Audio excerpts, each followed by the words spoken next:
Hay algunas cosas que los hermanos que vienen de un poco más atrás conocen bien, pero siempre el Señor está, gracias a Dios, recogiendo más hijos y más hijas, porque Él quiere llenar su casa, su gloria de hijos, ¿no? Llevar muchos hijos e hijas a la gloria. Entonces, gracias a Dios que Él siempre está trabajando y con su pueblo también. Y algunas cosas es necesario volver un poquito para repasarlas, así los que vienen de más atrás las refrescan, gracias Pablito, y los que vienen de más corto tiempo también se familiarizan con ella, y eso es muy bueno porque dentro de la línea del río del Espíritu, el Señor se mueve a través de toda la iglesia, y mientras más aprendamos del Señor, es mejor. Entonces hay algunas cosas, hoy algo se leyó, entonces voy a partir de ahí para que vamos a un poquito a repasar ciertas cositas. Vamos a Efesios, que ahora se estuvo leyendo inicialmente en el capítulo 1, y un poquitito después de lo que se acaba de leer, ya también la parte siguiente se leyó también, inclusive hoy mismo. Entonces, vamos a empezar por ahí. Efesios, vamos al capítulo 1, ya casi llegando al 2.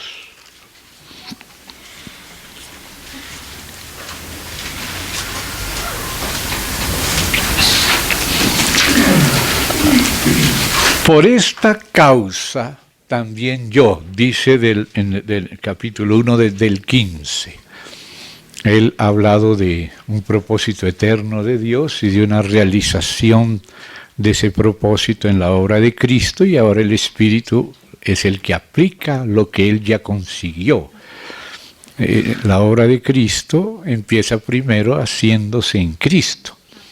Él es el Hijo del Hombre, el representante de todos los hombres. Él es la nueva humanidad.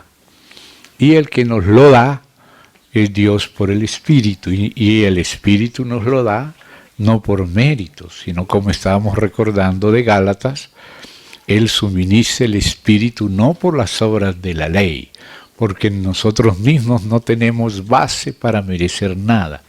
Entonces Él viene y habla la palabra a los muertos, porque él dice, estábamos muertos en delitos y pecados, y Él vino y nos dio. Él nos despertó, dice que venía la hora, y ahora es, dice Jesús, no es solamente por allá en el milenio, no, ahora, desde que Él vino. Los muertos oirán la voz del Hijo de Dios, y los que la oyeren, que oyeren la voz del Señor, la voz de la reconciliación por el amor de Dios, la voz que nos convida a mirarlo a Él y no a nosotros mismos, porque la voz que nos hace mirar a nosotros mismos cambia nuestra vista. En vez de mirar al Señor, entramos en introspección y en juicio. Y ese es el ministerio de condenación, no es el nuevo pacto, sino el viejo. El Señor nos llama a mirarlo a Él, lo que Él es el Salvador, y no espera que nos resucitemos solos, nos mejoremos solos, sino que Él vino a los muertos, y la hora es, y es ahora cuando los muertos oirán la voz del Hijo de Dios, y los que la oyeren vivirán. Y Él vino primero a darnos, y lo que Él nos da es lo único que produce fruto. El diagnóstico no cura, lo que cura es el remedio.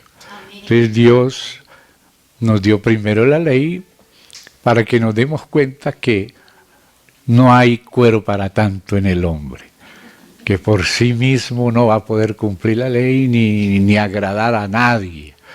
Pero el Señor no nos abandonó, Él cumplió Y Él llegó a ser el hombre perfecto en el cual somos aceptos. Nadie es acepto en sí mismo, sino en Él. Claro está que Él no solo trabaja por nosotros, también trabaja en nosotros y con nosotros, no solo por sí, también lógicamente que habrá fruto de la obra de Él, pero ese fruto solo viene de Él mismo. Y por eso el ministerio que produce no es el de condenación, sino el de justificación y reconciliación. Entonces esa es la causa, dice, también yo habiendo oído de vuestra fe, no en sí mismo, sino en el Señor Jesús, y de vuestro amor para con todos los santos, que no es un amor que nosotros producimos, sino que lo va produciendo el Señor. No ceso de dar gracias por vosotros, haciendo memoria de vosotros en mis oraciones. Qué lindo que cuando Pablo se acordaba de los hermanos, podía dar gracias. Amén. Para que el Dios de nuestro Señor Jesucristo, el Padre de Gloria, os dé espíritu de sabiduría y de revelación en el conocimiento de Él, alumbrando los ojos de vuestro entendimiento. ¿Qué es lo que tenemos que entender? Que sepáis cuál es la esperanza a que Él nos ha llamado, cuál es la riqueza de la gloria de su herencia en los santos y cuál la supereminente grandeza de su poder para con nosotros, los que creemos, según la operación del poder de su fuerza, la cual operó en Cristo, resucitando de los muertos, sentándole a su diestra en los lugares celestiales. Eso era mientras nosotros pecábamos, ¿no?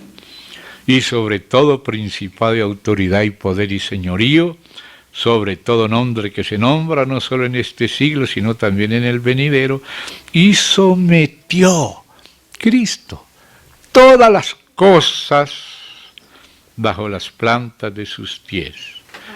Y lo dio, no lo vendió, no es un alquiler, no es una hipoteca, es un don. Dio a Cristo como sobre todo, vencedor sobre todo, lo dio por cabeza sobre todo, todas las cosas, a la iglesia, la cual es. La iglesia es su cuerpo, la plenitud de aquel que todo lo llena en todo. Entonces, hermano, por ahí comenzamos. Dios nos dio todo en el Hijo. Y por el Espíritu, el Padre y el Hijo, por el Espíritu, le dieron esa plenitud a la iglesia. Fue repartida entre todos. Entonces, Él nos hizo un cuerpo, y ese cuerpo es la plenitud de aquel que todo lo llena en todo, todos los vacíos. Nosotros lo que tenemos es vacíos, pero Él es el que llena los vacíos. Él es el que viene a dar lo que nosotros no tenemos. Por eso Él dice, no es tuya la guerra, es mía. No mires a otro lado, mírame a mí y seas salvo. Puedes estar muerto, pero si oyes mi voz, yo te doy vida eterna. No te la vendo, no te la prometo para después si tú guardas toda la ley. No. Para que puedas guardar la ley yo te tengo que regalar, o si no, te quedas solamente en la arena movediza, hundiéndote cada vez más y a veces hundiendo a los que queremos agarrar y nos hundimos todos. Así que miramos es al Señor. Entonces aquí ya habla del cuerpo, y en la edificación del cuerpo, que es la iglesia, la cual es su cuerpo, la iglesia, esa edificación, Jesús dice que se realiza por la revelación de Cristo. O sea, en la medida que Cristo es revelado, la iglesia es edificada. No hay edificación si no hay revelación de quién es Él, qué ha hecho Él, qué nos da y qué nos hizo y qué somos en Él. Solo viéndolo a Él es que la iglesia es edificada. O sea que el Señor se revelará cada día más a la iglesia y Él eso es lo que ha estado haciendo. Él dijo, yo edificaré mi iglesia, pero Él dijo, ¿cómo? Sobre esta roca. O sea, la revelación de Jesucristo. Jesucristo siendo revelado cada vez más, así la iglesia es que es edificada. Entonces vemos que en la edificación de la iglesia por la revelación de Jesucristo en ella, porque Él vino primero y nos encontró muertos, y con su palabra nos dio vida cuando estábamos muertos. No lo merecíamos, pero nos habló. Viene la hora y es ahora, cuando vino el Hijo de Dios, que los muertos oirán la voz del Hijo de Dios, y los que la oyeren vivirán. Entonces los que su voz nos alcanzó, nos vivificó, y ahora ya estamos nacidos en el Espíritu. Y esa vida divina llegó al Espíritu para ir pasando al alma y también al cuerpo. Inclusive la vieja creación pasará y todas las cosas serán hechas nuevas en Él. De manera que ahora estamos es en Él. Y no debemos permitir que el enemigo nos tire de este regalo de Dios y nos ponga sobre una base de justicia propia, siempre mirándolo a Él. Amén. Y eso es lo que de verdad produce fruto. Ese es lo que realmente nos salva, el Señor mismo, su Espíritu.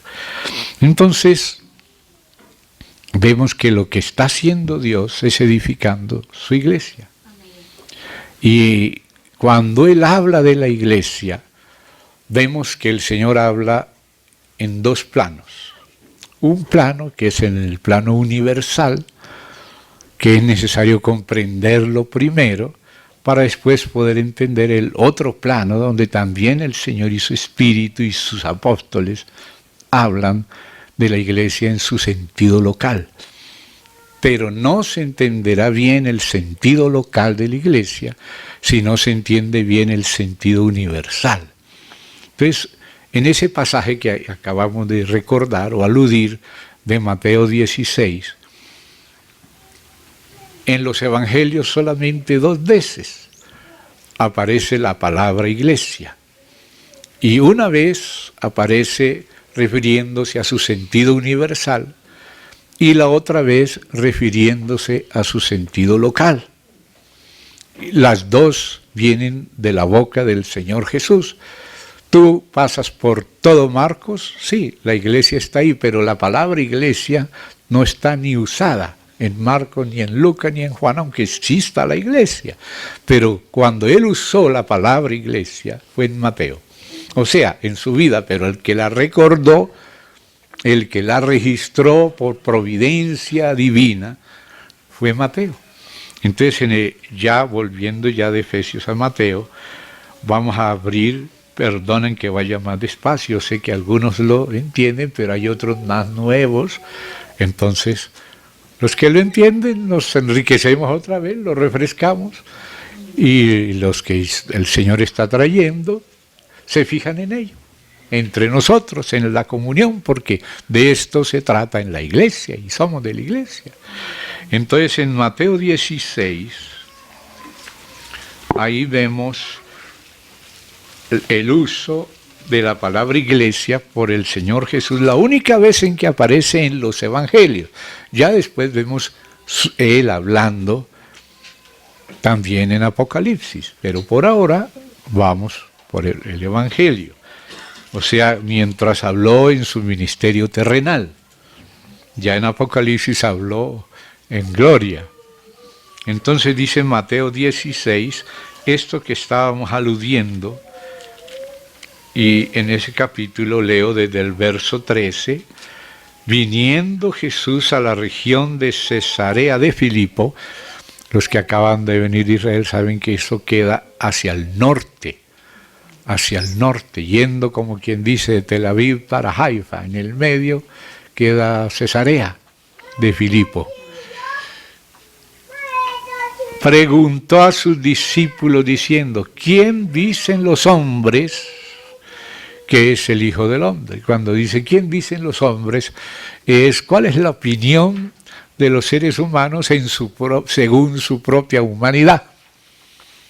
Entonces los apóstoles fueron muy prudentes, no le dijeron todo lo que decían los hombres, le dijeron lo más bonito, porque decían otras cosas. Entonces ellos dijeron, unos Juan el Bautista, porque pensaban que había resucitado y por eso era Jesús y operaban en él tantos poderes. Y otros decían que era Elías, y otros Jeremías o alguno de los profetas, o sea, lo que los hombres, digamos los que estaban un poco más cerca de dar en el blanco, porque los que decían que era Belcebú y que por Belcebú era que hacía milagros, echaba demonios, esos los apóstoles ni se lo mencionaron, pero le dijeron más o menos, lo compararon con un gran profeta. Y por eso Jesús hizo la diferencia entre lo que dicen los hombres y lo que decís vosotros, como si ellos no fueran hombres también. Sí, pero hay una diferencia. Hombres abandonados a su mera humanidad y hombres que han recibido la gracia y la revelación de Dios. Eso hace la diferencia entre el cielo y la tierra. Unos son hijos de hombres nacidos de carne y destinados a la muerte. Los otros son hijos de Dios, nacidos de Dios, no de voluntad de carne ni de varón, sino de Dios. Las opiniones a veces vienen de la carne y a veces vienen de Dios, según lo que estemos mirando. Entonces dice la palabra del Señor así, ¿y vosotros? ¿Quién decís que soy?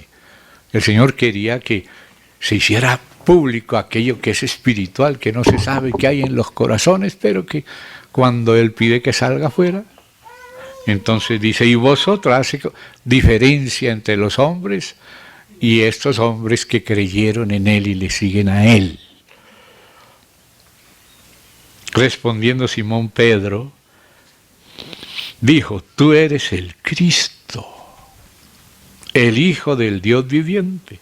Entonces le respondió Jesús, bienaventurado eres Simón.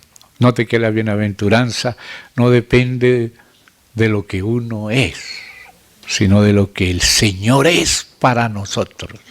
Esa es la diferencia. Lo que nos hace mejores no es que nosotros nos podemos mejorar solitos.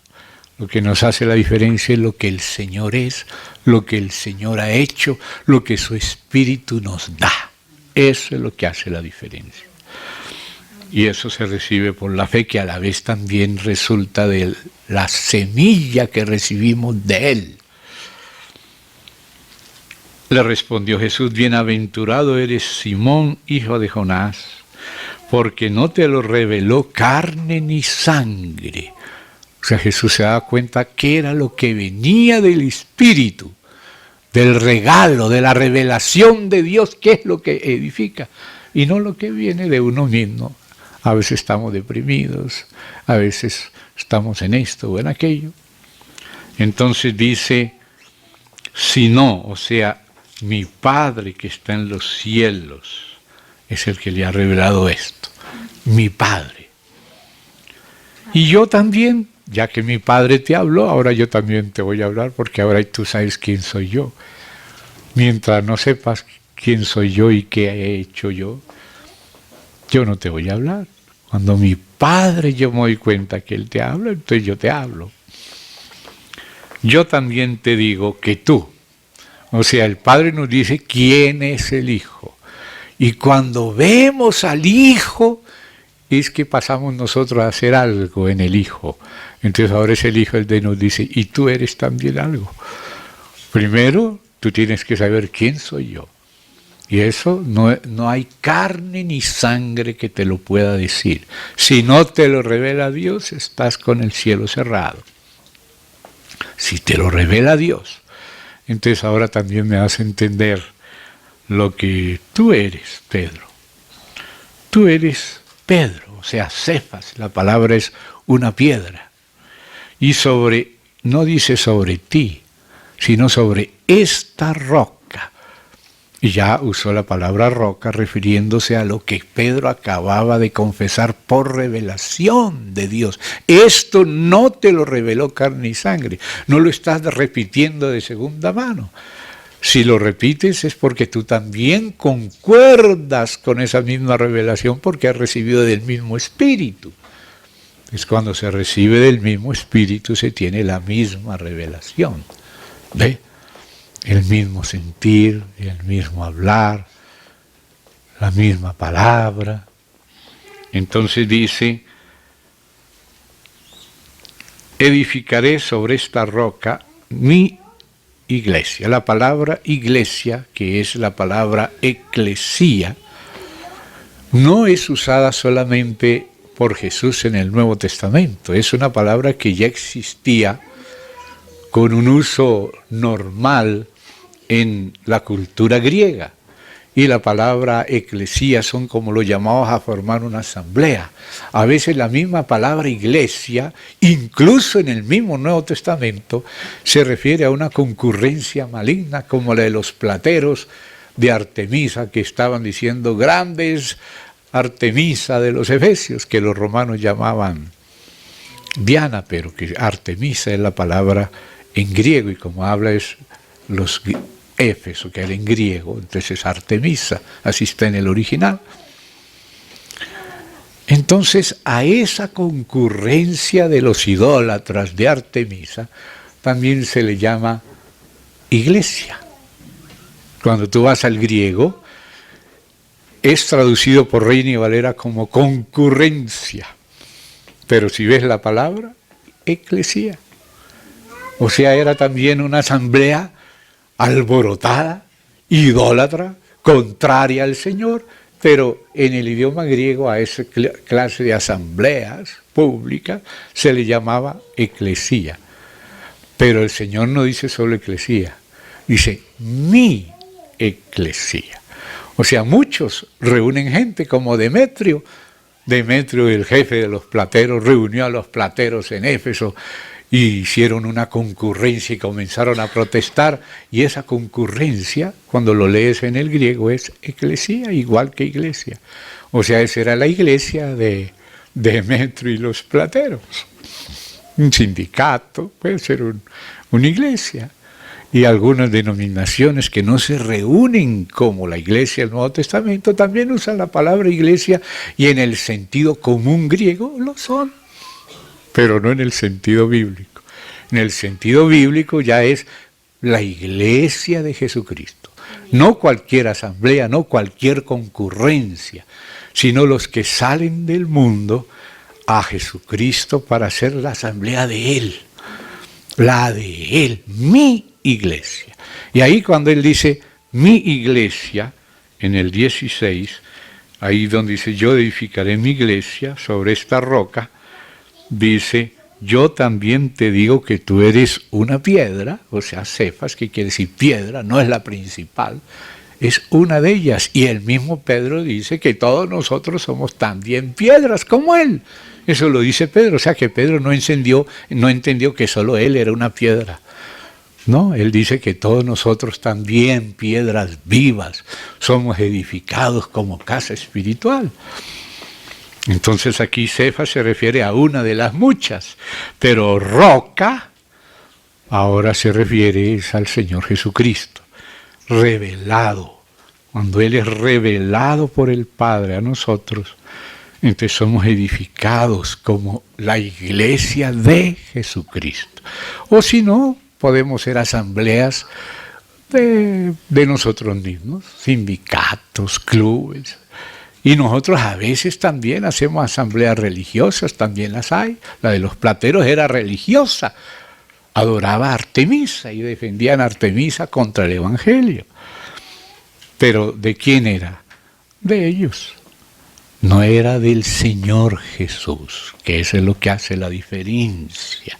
Ese es el punto principal, que sea del Señor, donde Él es el que nos reúne, y Él es la cabeza y la vida y el que nos dirige. Porque podemos reunirnos por otras direcciones del hermano Gino, para que lo que se le ocurre al barbudo ese. Guárdense de Gino. Guárdense. Procuren seguir al Señor mismo, al Espíritu y la Palabra. Y cuando me esté desviando, ustedes me van a ayudar. Porque yo soy falible. El Espíritu Santo no, pero yo sí. Es por eso subrayo la iglesia del Señor Jesús. Por eso Pablo no aceptaba que yo soy de la iglesia de Pablo, de otros de Apolo, de Cefas. Todo eso no está bien. Son iglesias, sí, en el sentido griego común. Son reuniones, pueden ser sindicatos o clubes, eso también concurrencias de Artemisa, eso son también iglesias, pero no en el sentido bíblico. Queremos usar la palabra en el sentido bíblico porque el Señor santificó esa palabra en relación a lo suyo. La pueden seguir usando los que usan los idiomas, pero el Señor le dio un sentido cuando le dijo mi, o la iglesia de Dios, de Cristo, no como un título denominacional, sino una realidad. Realmente Dios es el que vive y gobierna y dirige en esa asamblea, es Dios, por Cristo y el Espíritu. Eso es importante. Entonces dice, edificaré mi iglesia y las puertas del Hades no prevalecerán. O sea, sí, van a luchar, sí. Porque cuando habla de que no pueden prevalecer, quiere decir que estuvieron tratando de destruir la iglesia, confundirla, dividirla, estorbarla. Pero el Señor dice, no prevalecerán las puertas del Hades contra la iglesia. O sea, la de Jesucristo. Ella, contra ella es mi iglesia. Y a ti, ahora sí es Pedro, ¿ve? Ahora sí es Pedro. Hasta aquí era Cristo. Y a ti daré, el que le da es Pedro, las llaves del reino. Eso es para abrir el reino. Por eso el primero que se levantó en el día de Pentecostés para decir cómo es que podían ser salvos. ¿Qué haremos? Uno al principio piensa que es por lo que uno hace y pregunta, ¿qué haremos? Le preguntaban a Jesús, ¿qué es necesario que hagamos para merecer la vida eterna? Esa es la pregunta del hombre. ¿Y qué le dijo el Señor? Esta es la voluntad de mi Padre, que creáis en el que Él ha enviado. Hay que creer en el Señor Jesús. Eso es. ¿Qué debemos hacer para poner en práctica? Nosotros queremos ser muy prácticos porque confiamos en la justicia propia y nos creemos que podemos y que somos mejores que otros. Entonces, por eso nuestras preguntas, ¿qué debemos hacer? Y lo que decimos es lo que debemos hacer. Y el Señor sabe que nada podemos hacer sin Él. Sin mí, nada podéis hacer. Entonces la pregunta del hombre, porque confía en su justicia propia, es lo que hay que hacer. Y siempre tenemos muchas recetas para lo que hay que hacer, ¿no? Y estamos dando recetas inútiles, porque nada podemos hacer sin el Señor. La receta de nuestro Padre Jesucristo. No hay otra. No hay otra receta. Entonces ahí Él les dijo, y también Pedro dijo lo mismo, cuando le preguntaron, varones hermanos, ¿qué debemos hacer? Y Él los lleva directamente al Señor. O sea, primero cambiar de mente, arrepentirse y bautizarse en el nombre de Jesucristo para la remisión de pecados. Lo que hay que hacer es ser perdonado y recibir el don, el regalo. O sea, el que hace es Dios. El que remite y el que regenera es Dios. La sangre y el espíritu y los elementos clave del nuevo pacto. La sangre, remisión. Nunca más me acordaré de tus pecados. En cambio el diablo, que es el acusador, se pasa recordándonos los pecados y recordándonos que no merecemos y que debemos hacer para merecer. Y ahí nos ponen un terreno falso, porque no hay nada que podamos hacer para merecer. Hay que dejarse sorprender por el Hijo de Dios que nos amó primero, que estando muerto nos encontró muertos en delitos y pecados y nos dio, no nos vendió, nos dio vida porque le oímos y porque recibimos la suministración del Espíritu, que es un don. no por las obras de la ley, sino por el oírle a Él con fe. Ahí ese es el nuevo pacto. Todo lo demás es el ministerio de la condenación. Pero a partir del Nuevo Testamento es el ministerio de la justificación, ministerio de la reconciliación, ministerio de la palabra y del Espíritu, ministerio del nuevo pacto. El antiguo decía, el que esto hiciere, merecerá. Empieza por lo que hay que hacer y los judíos estaban acostumbrados, ¿qué debemos hacer para poner en práctica las obras de Dios?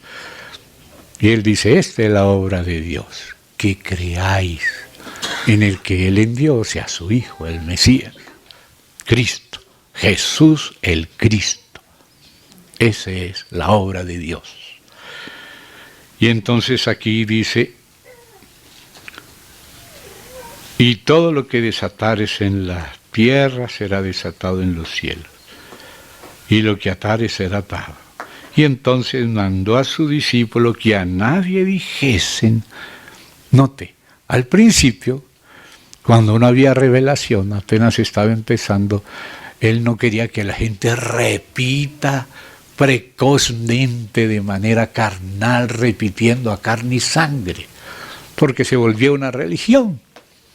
¿Se da cuenta? Entonces él le dijo que todavía no dijeran esto, hasta que él resucitara, porque cuando él resucita, ni los discípulos a veces lo podían distinguir, porque a él se le conoce según el Espíritu. Recuerdan que se compartió un librito por ahí, no sé si ya lo tienen algunos, a nadie conocemos según la carne.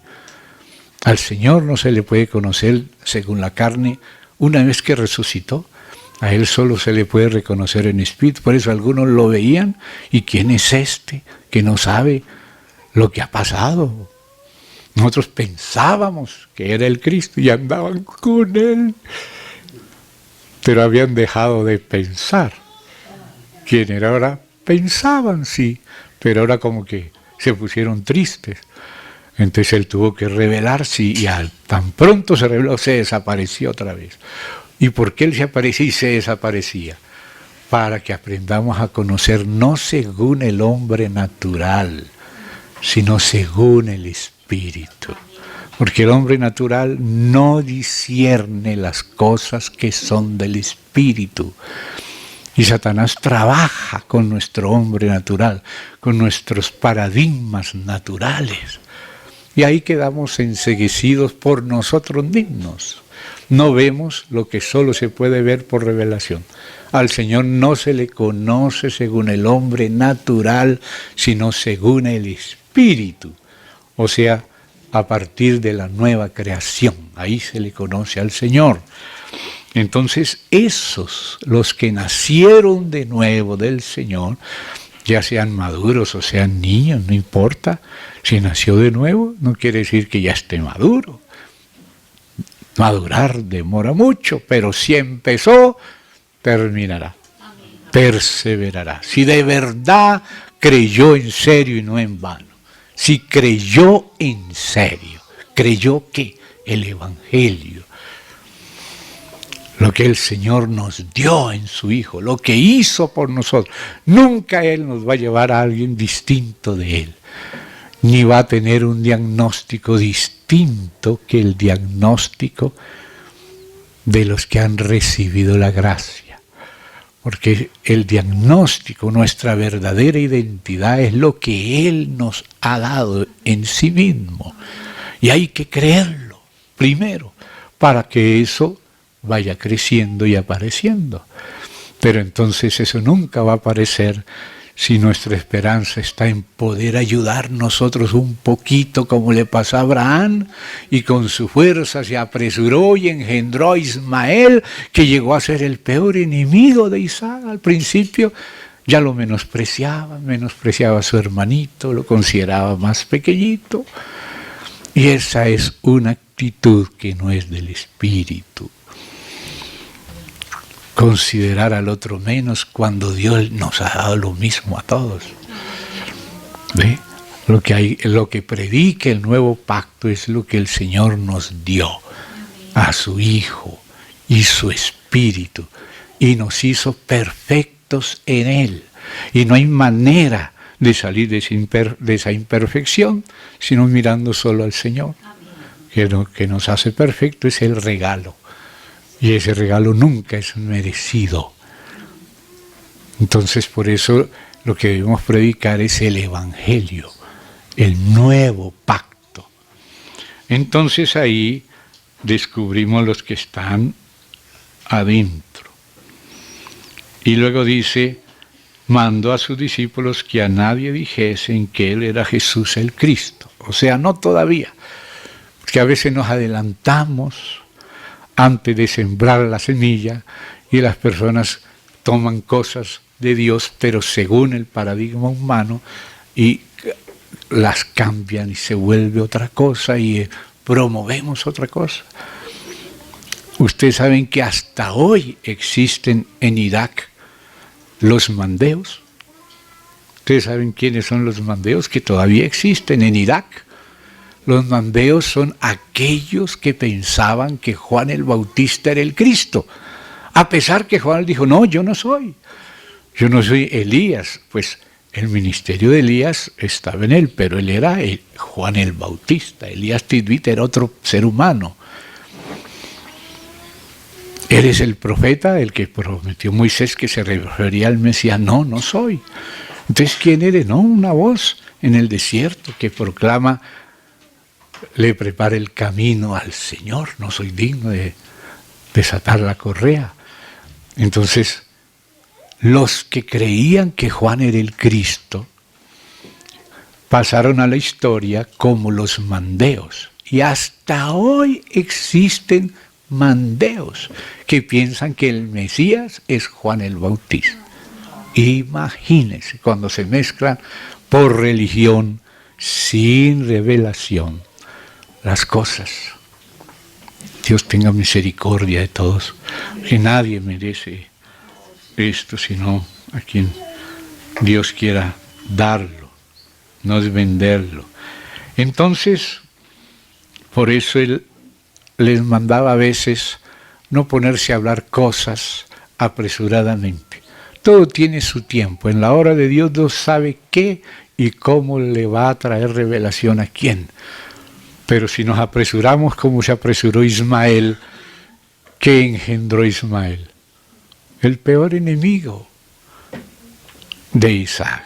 Y a veces sucede que personas que estamos juntos, de pronto se apartan y se vuelven enemigos.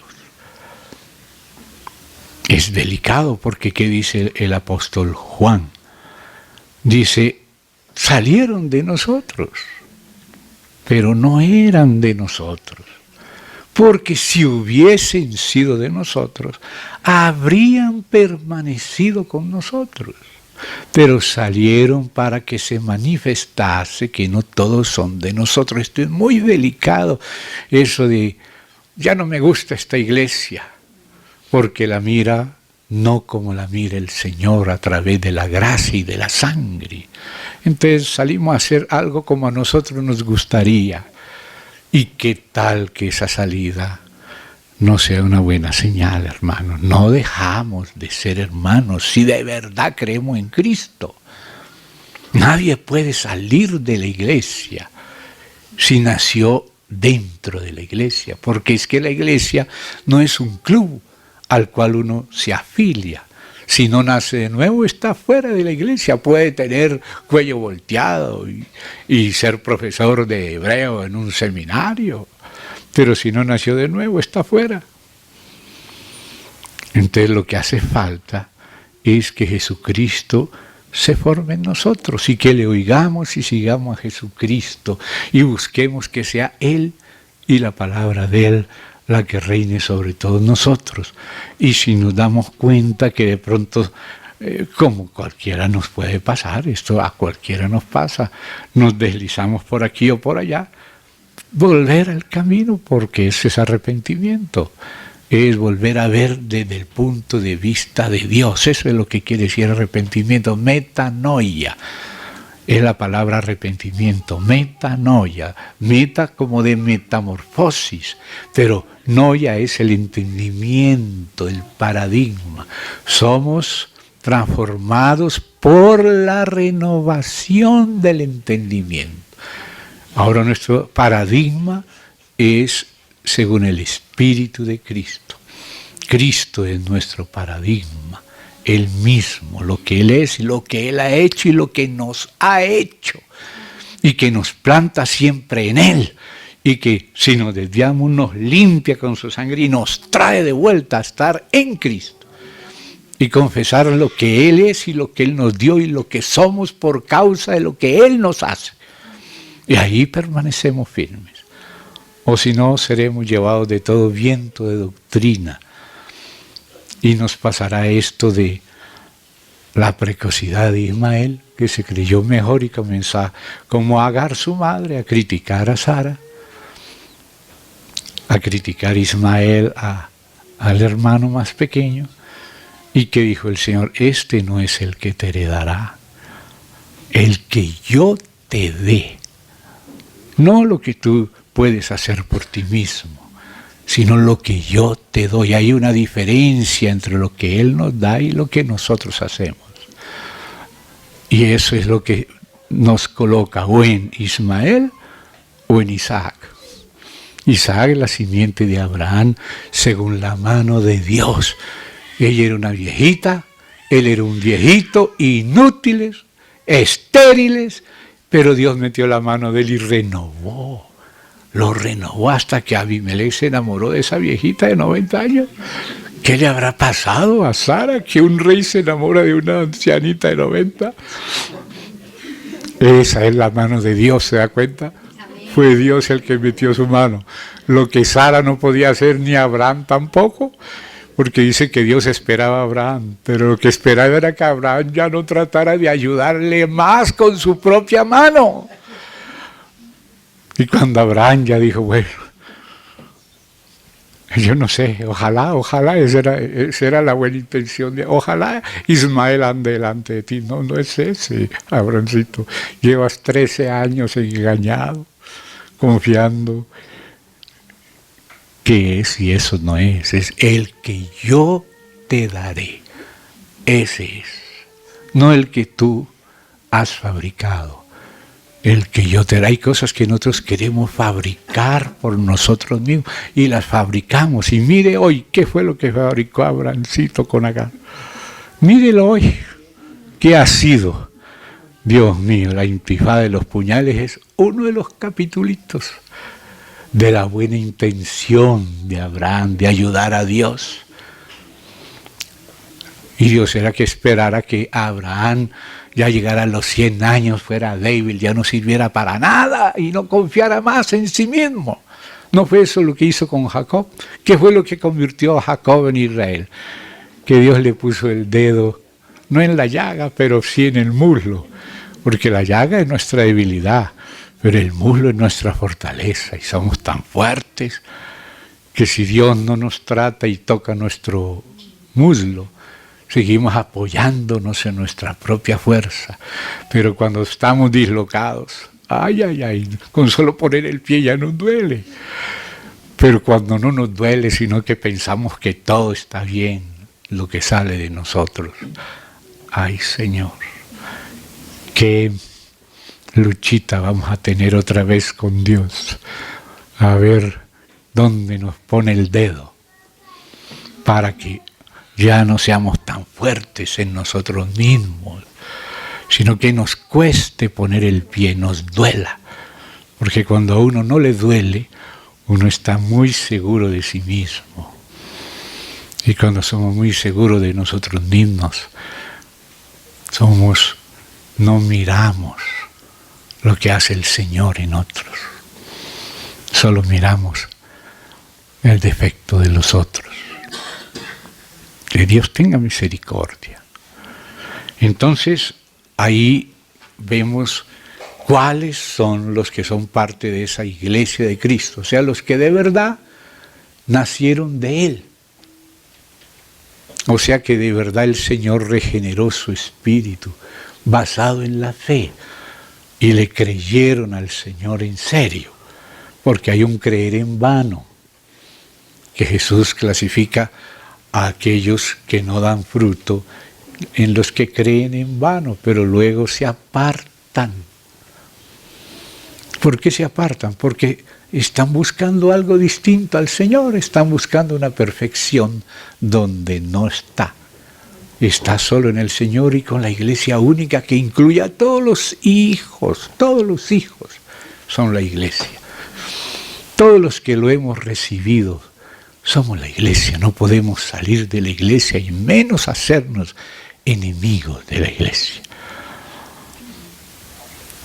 La iglesia en lo universal incluye todos los que el Padre engendró. Esos son nuestros hermanos, no los que a mí me gustan, sino los que a nuestro Padre le gustaron y los engendró. Entonces dice, el que ama a Dios, ame también al que ha sido amado por Dios. O sea, la iglesia en el sentido universal son todos los que el Padre engendró por el Espíritu de su Hijo. Y como tienen el Espíritu de su Hijo, dicen, Abba, Padre. Entonces, esos son nuestros hermanos, no son los que a mí me gustan, no son los que yo puedo manipular, son los que el Padre engendró. Todos ellos son nuestros hermanos. Y no quiere decir que sean perfectos en sí mismos. Lo que tienen de Dios, eso es perfecto. Pero eso está en un vaso de barro. Y Dios tiene que tratar con ese vaso de barro para que lo propio del cielo crezca y lo otro disminuya. Lo propio nuestro tiene que disminuir. De hecho, en Cristo ya no solo disminuyó, sino ya se acabó. El viejo hombre ya se acabó en Cristo. De manera que lo que tenemos que hacer es lo que hay en Cristo, tomarlo, creerlo, contar con la perfección en Cristo. Porque ahí es donde, el único lugar donde está la perfección, es en Cristo. Y esa no se merece, se recibe. Por eso en Hebreos habla de que somos perfectos en Cristo. Entonces no podemos buscar la perfección fuera de Cristo, pero ¿hemos recibido a Cristo o no? Amén. ¿Creemos en Él? ¿Contamos es con Él? No con nosotros. Cuando hablamos del reino y todo eso, no hablamos de eso como base ni fundamento, sino que el reino es el producto de la gracia. La gracia se nos da para producir el reino. El reino no es un merecimiento sin la gracia. El reino es el producto de la gracia recibida y aprovechada. Ese es el reino. Pero si tomamos el reino como fruto de nuestro esfuerzo, sin la gracia, porque Pablo nos habla de esforzarnos en la gracia, pero en nosotros mismos solos es lo de Ismael. Quizá vamos a producir islámicos, pero no cristianos. Entonces, la iglesia en el sentido universal se refiere a todos los que nacieron de Cristo, de verdad, que son regenerados por el Espíritu de Cristo, comprados, limpiados por la sangre, todos. No importa si está en una o en otra denominación. Lo que lo hace un miembro de Cristo es que de verdad haya nacido de nuevo y de verdad haya sido comprado con la sangre de Cristo, que haya creído. Entonces, si cree, es perdonado y regenerado, y es un hermano. Puede ser un recién nacido, una recién nacida, todos estamos apenas caminando, pero el Señor ya caminó todo el camino. Y la manera de caminar es tomando de lo que Él ya tomó y Él ya hizo. Nunca tratando de hacer algo que no está hecho, sino creer en Él y lo que Él hizo y está hecho y lo que Él nos da. Solo a partir de contar con Él, como alguien también leía o recordaba Romanos 6, donde dice, consideraos muertos al pecado. Eso es lo que dice la palabra, pero nosotros nos seguimos considerando pecadores. Cuando la Biblia dice que el viejo hombre ya fue crucificado, el pecador ya fue crucificado, en el bautismo ya fuimos sepultados y enterrados con Cristo, pero también resucitados, así que no solo hay que considerarse muerto al pecado, sino también vivo. Hay que considerarse vivo para Dios en Cristo y presentarse como vivo. Eso es lo que dice Romanos 6, presentarse como vivo, como resurrecto. Pero a veces nosotros parece que solo estamos viendo lo que éramos en Adán, lo que éramos en la carne, y no vemos lo que somos en Cristo, lo que somos en el Espíritu. Entonces hay que mirar lo que somos en el Espíritu, lo que somos en Cristo. Entonces, así como dice, considerados muertos al pecado, no dice considerados como pecadores. Sí éramos pecadores, y en Adán siempre seremos pecadores, hasta el día que este cuerpo de humillación se torne un cuerpo glorificado.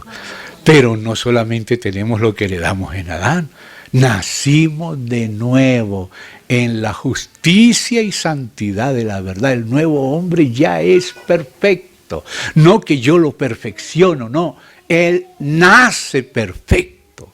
El nuevo hombre es justo y santo y perfecto y verdadero. Ese es Cristo en nosotros. Y eso es lo que Él nos ha dado y es lo que nosotros y la iglesia es. La iglesia es un candelero de oro. Aunque el Señor diga, tengo algunas cosas contra ti, no deja de decir que es de oro.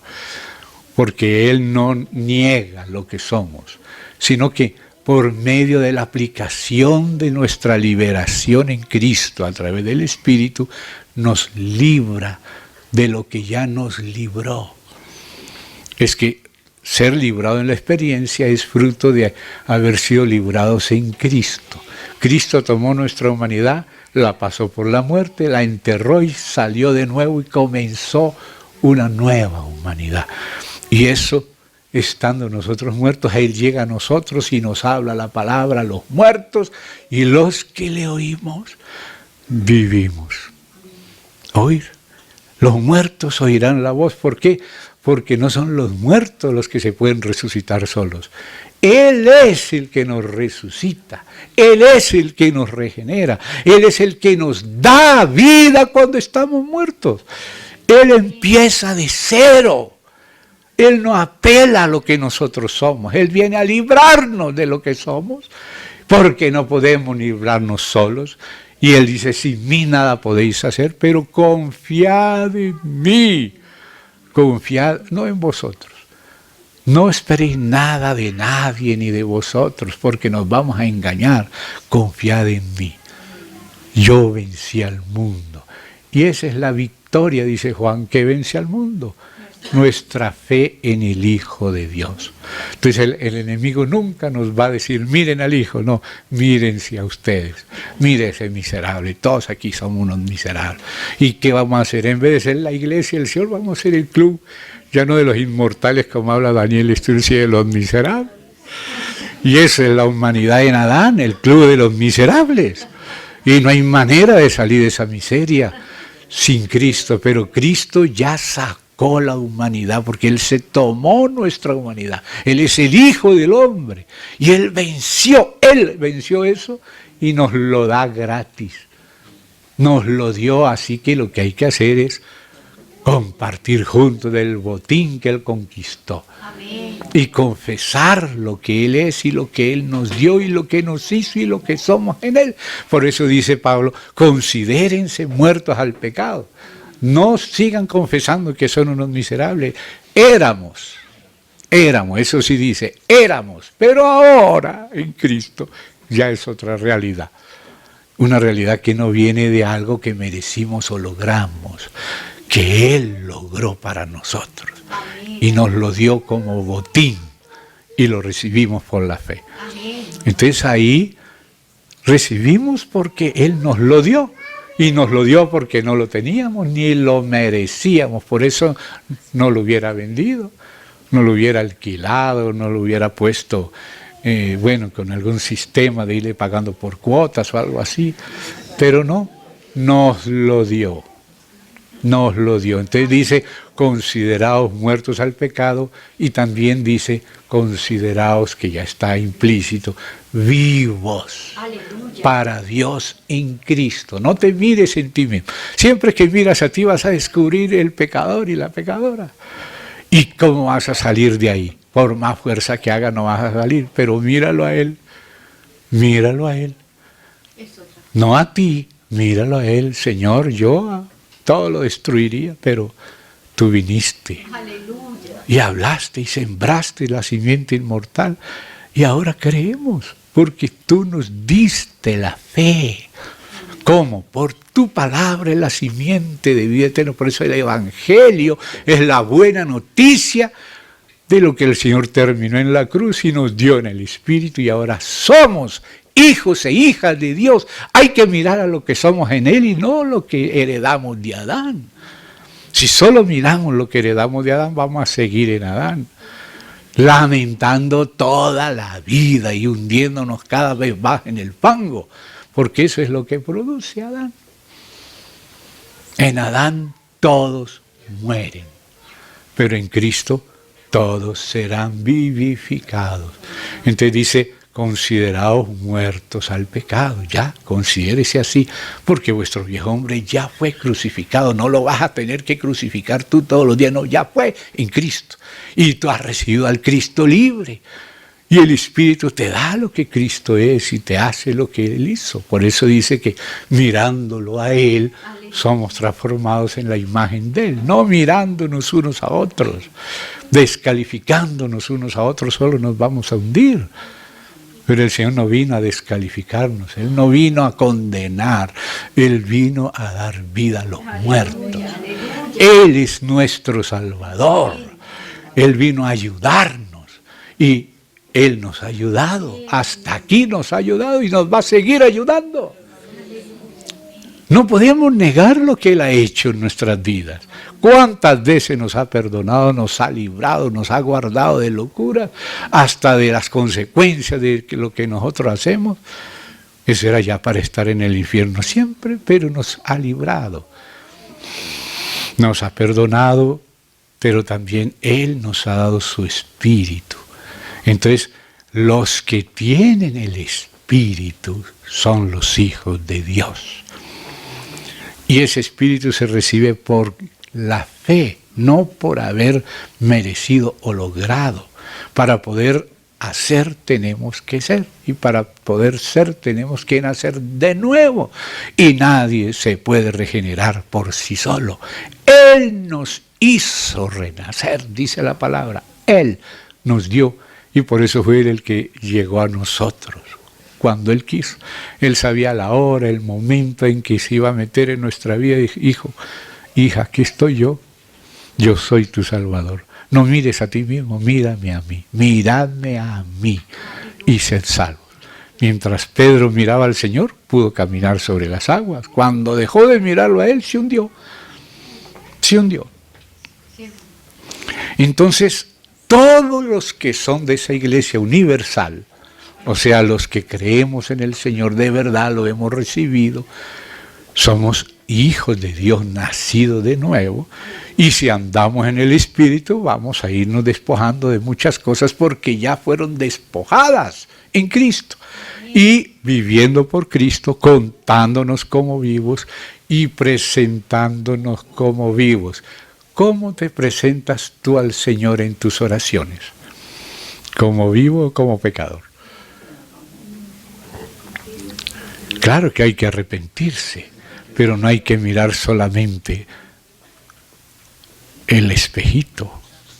En el lugar del atrio está el lavacro donde nos muestra lo que somos en Adán, pero el Espíritu Santo nos conduce a la condición de pecado por saber lo que heredamos en Adán, que no hay esperanza en nosotros, pero también nos conduce al altar donde Cristo murió para juzgar todo lo que el espejito nos muestra, y también el diablo.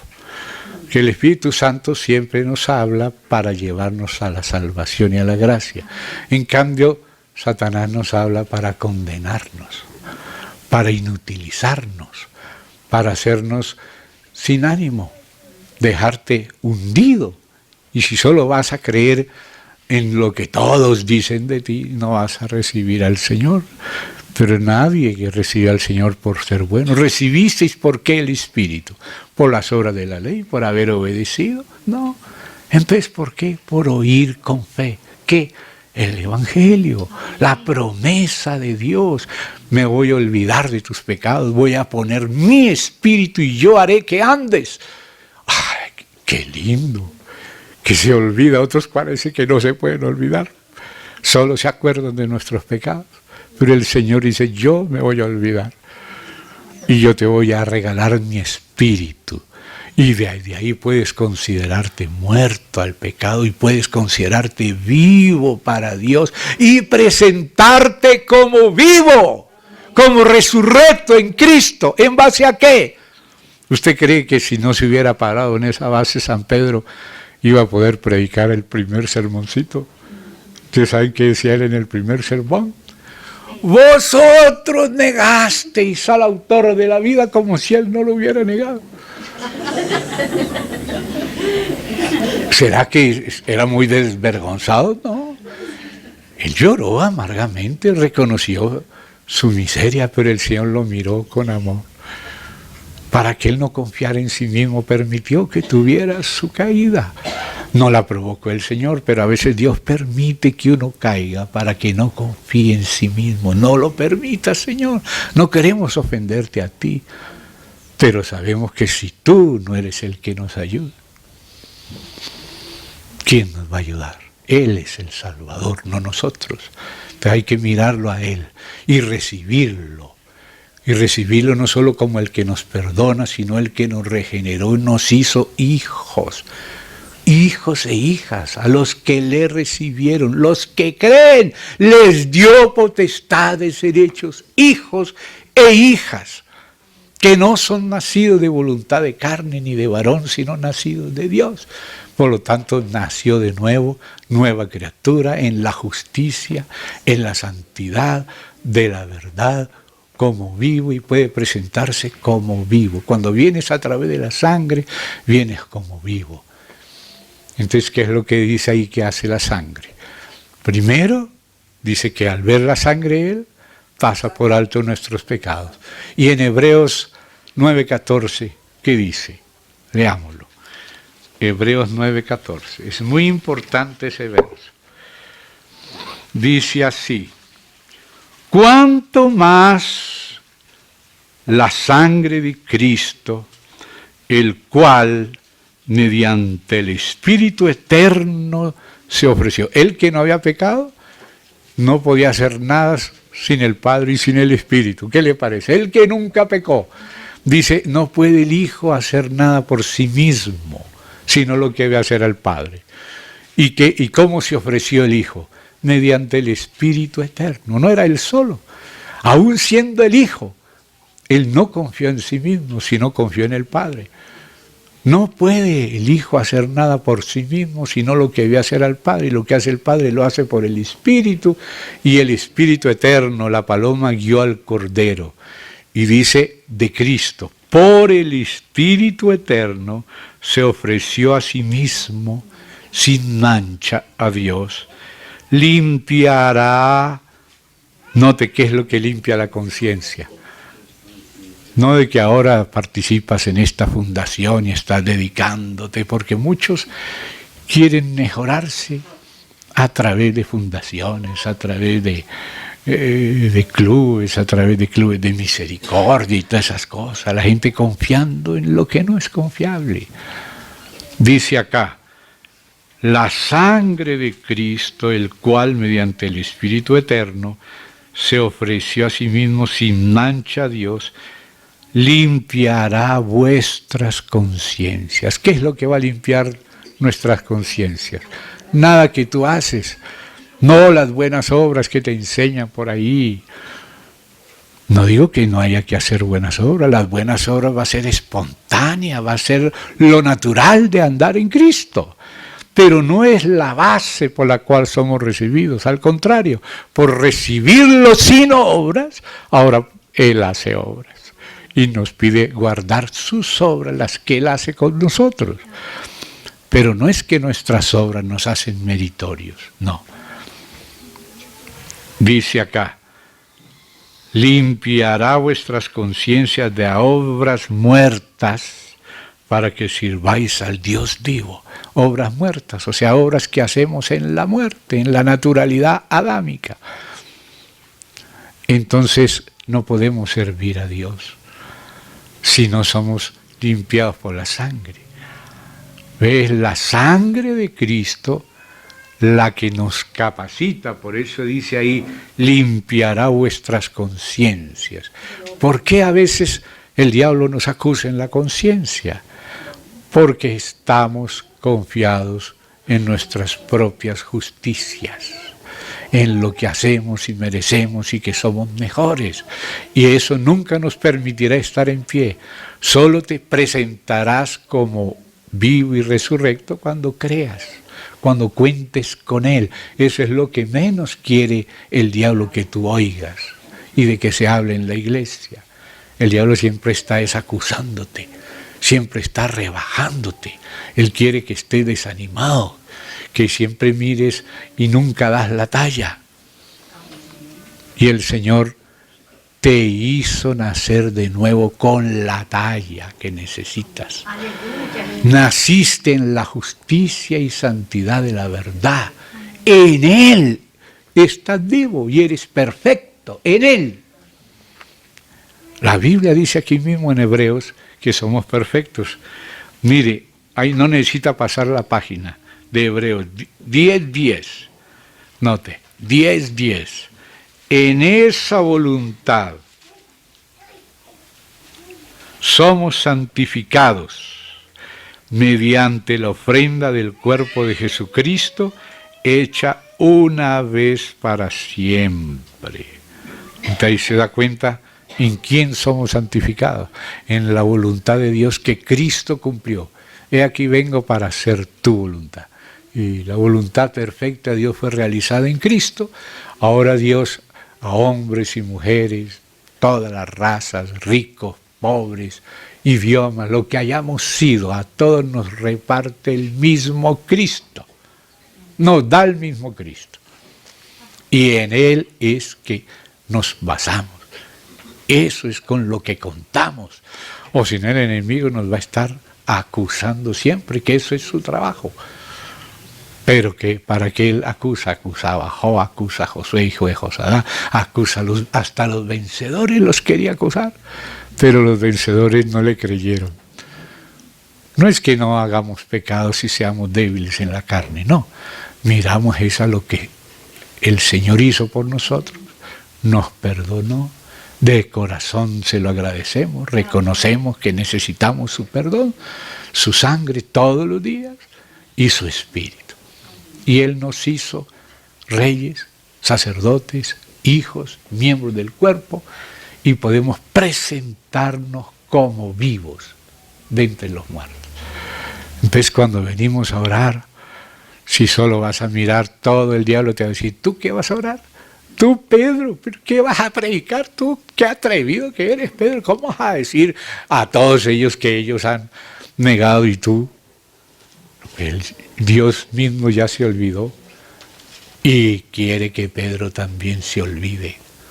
No olvidándose, haciendo el tonto sin reconocer que ha fallado, ¿no? Reconoce que ha fallado, pero no se queda ahí lamentando en el muro de los lamentos todo el tiempo. Hermano, nosotros debemos presentarnos como vivos. Nosotros no estamos ante el muro de los lamentos. Nosotros entramos ante el lugar santísimo y el velo ya rasgado. Ya Él nos llevó en Él, en sus hombros, en su pecho, y nos introdujo y nos sentó con el Padre en lugares celestiales. Entonces, ahí te puedes levantar porque crees, porque no estás basado en tu justicia propia, sino en la fe. Eso es lo mínimo del Evangelio, hermanos. Y todos los que son de la iglesia en el sentido universal, que son los que tienen el Espíritu de Cristo, los que lo han recibido, su sangre los limpió, su Espíritu nos regeneró, y entonces nos presentamos como hijos, como hijas, como miembros del cuerpo, como sacerdotes, como perfectos. Pablo hablaba de las dos cosas, todos los que somos perfectos, y luego decía que todavía no había alcanzado. No hay contradicción. En la provisión somos perfectos. Ahora hay que tomar esa provisión hasta que el Espíritu la forme en nosotros, que una cosa es la formación de Cristo y otra cosa es Cristo habitando en nosotros. Pero Él habita para formarse. La formación es la obra del Espíritu, y también la habitación ya lo pone a Él en nosotros para siempre. Entonces, cuando Pablo decía somos perfectos, es porque está en la fe, en la posición que Cristo nos da. Y cuando dice todavía alcanzo o procura, en Filipenses él habla de esos dos aspectos, los habla al mismo tiempo, en el mismo capítulo, sin contradicción.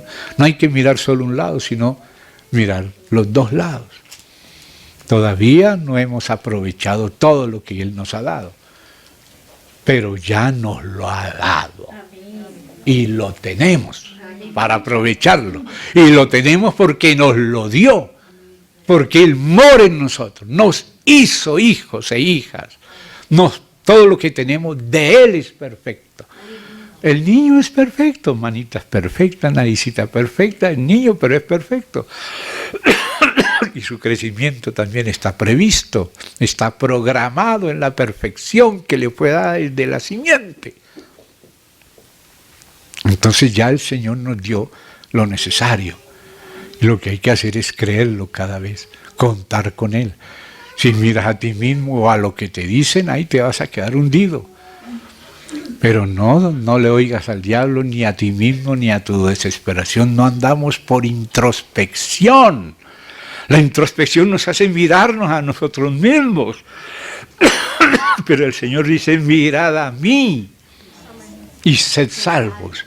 Porque cuando miramos a nosotros mismos, pero aquí fallé, allá fallé en todo, ¿sí? Pero yo morí por ti y te perdono. Levántate en mi nombre y apártate de eso y sigue conmigo.